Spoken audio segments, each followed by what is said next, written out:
कृष्ण श्रीमद् भगवद गीता अध्याय 18 उपसंहार संन्यास की सिद्धि। अर्जुन ने कहा, हे महाबाहु, मैं त्याग का उद्देश्य जानने का इच्छुक हूँ। और हे केश निषूदन, हे ऋषिकेश, मैं त्यागमय जीवन संन्यास आश्रम का भी उद्देश्य जानना चाहता हूँ। भगवान ने कहा, भौतिक इच्छा पर आधारित कर्मों के परित्याग को विद्वान लोग संन्यास कहते हैं और समस्त कर्मों के फल त्याग को बुद्धिमान लोग त्याग कहते हैं।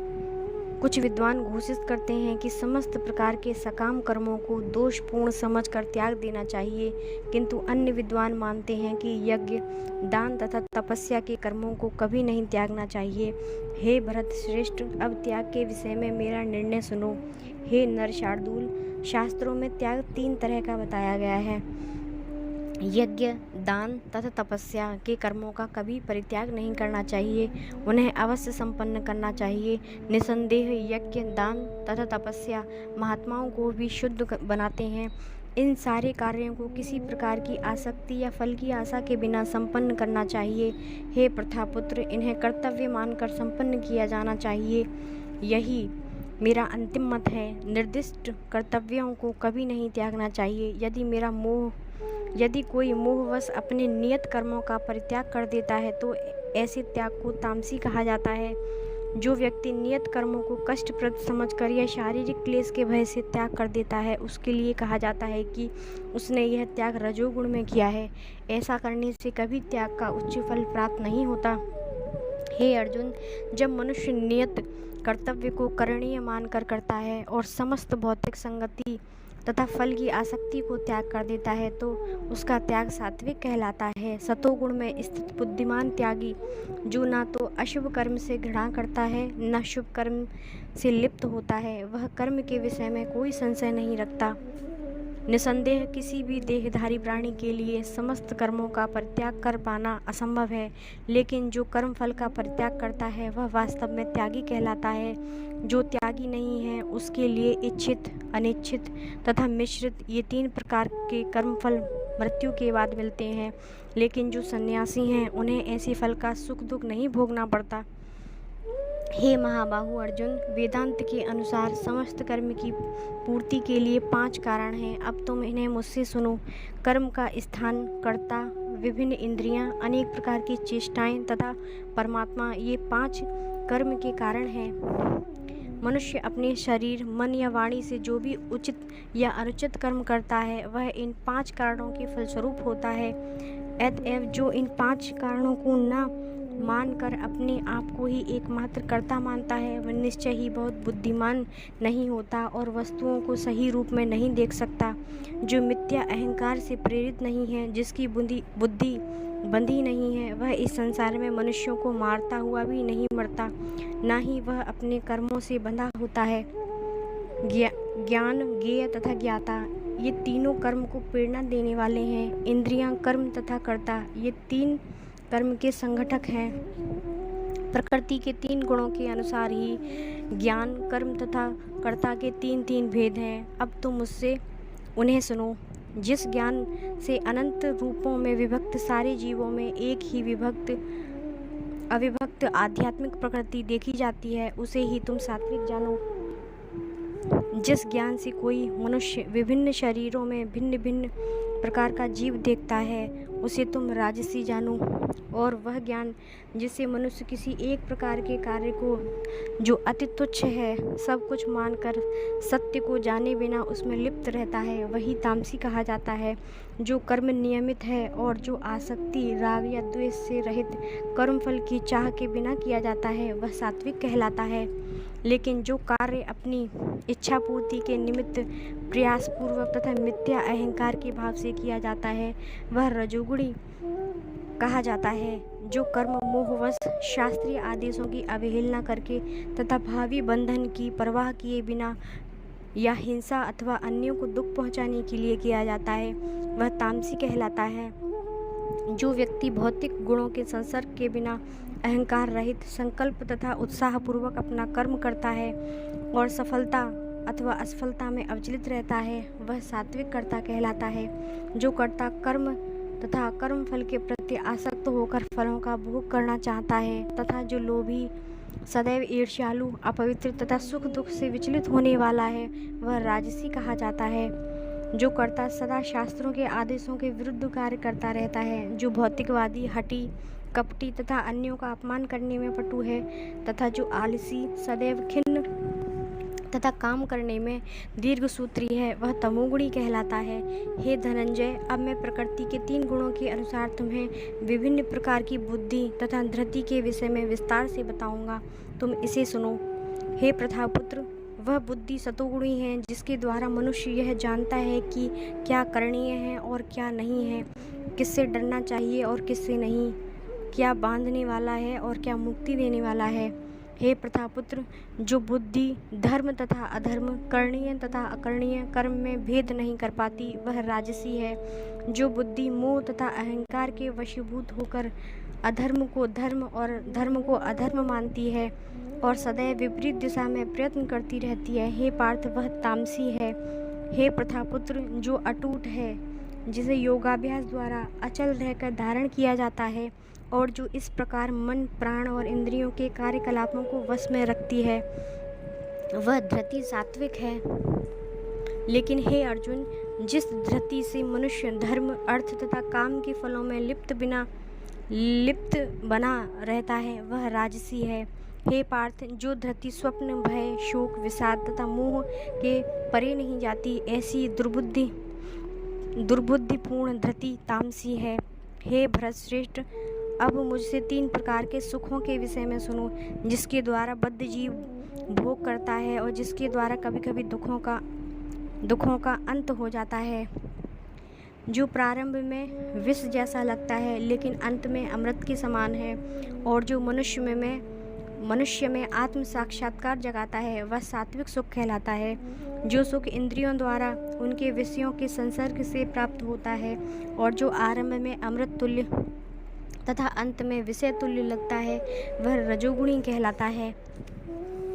तथा जो सुख आत्म साक्षात्कार के प्रति अंधा है, जो प्रारंभ से लेकर अंत तक मोह कारक है और जो निंद्रा, आलस्य तथा मोह से उत्पन्न होता है, वह तामसी कहलाता है।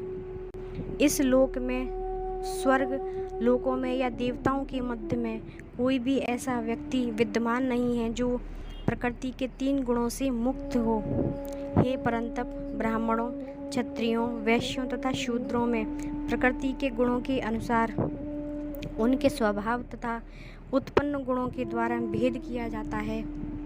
शांति प्रियता, आत्मसंयम, तपस्या, पवित्रता, सहिष्णुता, सत्यनिष्ठा, ज्ञान, विज्ञान तथा धार्मिकता, ये सारे स्वाभाविक गुण हैं जिनके द्वारा ब्राह्मण कर्म करते हैं। वीरता, शक्ति, संकल्प, दक्षता, युद्ध में धैर्य, उदारता तथा नेतृत्व, ये क्षत्रियों के स्वाभाविक गुण हैं। कृषि करना, गौरक्षा तथा व्यापार वैश्यों के स्वाभाविक कर्म हैं और शूद्रों का कर्म श्रम तथा अन्यों की सेवा करना है। अपनी अपनी कर्म के गुणों का पालन करते हुए प्रत्येक व्यक्ति सिद्ध हो सकता है। अब तुम मुझसे सुनो कि यह किस प्रकार किया जा सकता है। जो सभी प्राणियों का उद्गम है और सर्वव्यापी है, उस भगवान की उपासना करके मनुष्य अपना कर्म करते हुए पूर्णता प्राप्त कर सकता है। अपने वृत्तिपरक कार्य को करना, चाहे वह कितना भी त्रुटिपूर्ण ढंग से क्यों न किया गया हो, अन्य किसी के कार्य को स्वीकार करने और अच्छी प्रकार करने की अपेक्षा अधिक श्रेष्ठ है। अपने स्वभाव के अनुसार निर्दिष्ट कर्म कभी भी पाप से प्रभावित नहीं होता। प्रत्येक उद्योग किसी न किसी दोष से आवृत होता है, जिस प्रकार अग्नि धुएं से आवृत रहती है। अतएव हे कुंती पुत्र, मनुष्य को चाहिए कि स्वभाव से उत्पन्न कर्म को, भले ही वह दोषपूर्ण क्यों ना हो, कभी त्यागे नहीं। जो आत्मसंयमी तथा अनासक्त हैं एवं जो समस्त भौतिक भोगों की परवाह नहीं करता, वह संन्यास के अभ्यास द्वारा कर्मफल से मुक्ति की सर्वोच्च सिद्धि अवस्था प्राप्त कर सकता है। हे कुंती पुत्र, जिस तरह इस सिद्धि को प्राप्त हुआ व्यक्ति परम सिद्धावस्था अर्थात ब्रह्म को, जो सर्वोच्च ज्ञान की अवस्था है, प्राप्त करता है, उसका मैं संक्षेप में तुमसे वर्णन करूँगा, उसे तुम जानो। अपनी बुद्धि से शुद्ध होकर तथा धैर्यपूर्वक मन को वश में करते हुए इंद्रिय तृप्ति के विषयों का त्याग कर राग तथा द्वेष से मुक्त होकर जो व्यक्ति एकांत स्थान में वास करता है, जो थोड़ा खाता है, जो अपने शरीर मन तथा वाणी को वश में रखता है, जो सदैव समाधि में रहता है तथा पूर्णतया विरक्त, मिथ्या अहंकार, मिथ्या शक्ति, मिथ्या गर्व, काम, क्रोध तथा भौतिक वस्तुओं के संग्रह से मुक्त है, जो मिथ्या स्वामित्व की भावना से रहित तथा शांत है, वह निश्चय ही आत्म साक्षात्कार के पद को प्राप्त होता है। जिस प्रकार जो दिव्य पद पर स्थित है वह तुरंत परम ब्रह्म का अनुभव करता है और पूर्णतया प्रसन्न हो जाता है। वह ना तो कभी शोक करता है, न किसी वस्तु की कामना करता है। वह प्रत्येक जीव पर संभाव रखता है। उस अवस्था में वह मेरी शुद्ध भक्ति को प्राप्त करता है। केवल भक्ति से मुझ भगवान को यथारूप में जाना जा सकता है। जब मनुष्य ऐसी भक्ति से मेरे पूर्ण भावनामृत में होता है तो वह वैकुंठ जगत में प्रवेश कर सकता है। मेरा शुद्ध भक्त मेरे संरक्षण में समस्त प्रकार के कार्यों में संलग्न रहकर भी मेरी कृपा से नित्य तथा अविनाशी धाम को प्राप्त होता है। सारे कार्यों के लिए मुझ पर निर्भर रहो और मेरे संरक्षण में सदा कर्म करो। ऐसी भक्ति में मेरे प्रति पूर्णतया सचेत रहो। यदि तुम मुझसे भावना भावित होगे तो मेरी कृपा से तुम बद्ध जीवन के सारे अवरोधों को लांघ जाओगे। लेकिन यदि तुम मिथ्या अहंकारवश ऐसी चेतना में कर्म नहीं करोगे और मेरी बात नहीं सुनोगे तो तुम विनिष्ट हो जाओगे। यदि तुम मेरे निर्देशानुसार कर्म नहीं करते और मेरे निर्देशानुसार युद्ध नहीं करते और युद्ध में प्रवृत्त नहीं होते तो तुम कुमार्ग पर जाओगे। तुम्हें अपने स्वभाववश युद्ध में लगना होगा। इस समय तुम मोहवश मेरे निर्देशानुसार कर्म करने से मना कर रहे हो। लेकिन हे कुंतीपुत्र, तुम अपने ही स्वभाव से उत्पन्न कर्म तथा बाध्य होकर वही सब करोगे। हे अर्जुन, परमेश्वर प्रत्येक जीव के हृदय में स्थित है और भौतिक शक्ति से निर्मित यंत्र में सवार की भांति बैठे समस्त जीवों को अपनी माया से घुमा रहा है। हे भारत, सब प्रकार से उसी की शरण में जाओ। उसकी कृपा से तुम परम शांति को तथा परम नित्य धाम को प्राप्त करोगे। इस प्रकार मैंने तुम्हें गुह्यतर ज्ञान बतला दिया। इस पर पूरी तरह से मनन करो और तब जो चाहो सो करो। क्योंकि तुम मेरे अत्यंत प्रिय मित्र हो, अतएव मैं तुम्हें अपना परम संदेश जो सर्वाधिक गुह्य ज्ञान है बता रहा हूँ। इसे अपने हित के लिए सुनो। सदैव मेरा चिंतन करो, मेरे भक्त बनो, मेरी पूजा करो और मुझे नमस्कार करो। इस प्रकार तुम निश्चित रूप से मेरे पास आओगे। मैं तुम्हें वचन देता हूँ, क्योंकि तुम मेरे परम प्रिय मित्र हो। समस्त प्रकार के धर्मों का परित्याग करो और मेरी शरण में आओ। मैं समस्त पापों से तुम्हारा उद्धार कर डालूंगा। डरो मत। यह गुह्य ज्ञान उनको कभी भी न बताया जाए जो ना तो संयमी है, ना एकनिष्ठ, ना भक्ति में रत है, ना ही उसे जो मुझसे द्वेष करता हो। जो व्यक्ति भक्तों को यह परम रहस्य बताता है वह शुद्ध भक्ति को प्राप्त करेगा और अंत में वह मेरे धाम वापस आएगा। इस संसार में उसकी अपेक्षा कोई अन्य सेवक ना तो मुझे अधिक प्रिय है और ना कभी होगा। और मैं घोषित करता हूँ कि जो हमारे इस पवित्र संवाद का अध्ययन करता है वह अपनी बुद्धि से मेरी पूजा करता है और जो श्रद्धा समेत तथा द्वेष रहित होकर इसे सुनता है वह सारे पापों से मुक्त हो जाता है और उन शुभ लोकों को प्राप्त करता है जहाँ पुण्य आत्माएं निवास करती हैं। हे प्रतापुत्र, हे धनंजय, क्या तुमने इसे एकाग्रचित्त होकर सुना और क्या अब तुम्हारा अज्ञान तथा मोह दूर हो गया? अर्जुन ने कहा, हे कृष्ण, हे अच्युत, अब मेरा मोह दूर हो गया। आपके अनुग्रह से मेरी स्मरण शक्ति वापस मिल गई। अब मैं संशय रहित तथा दृढ़ हूँ और आपके आदेशानुसार कर्म करने के लिए उद्यत हूँ। संजय ने कहा, इस प्रकार मैंने कृष्ण तथा अर्जुन इन दोनों महापुरुषों की वार्ता सुनी और यह संदेश इतना अद्भुत है कि मेरे शरीर में रोमांच हो रहा है।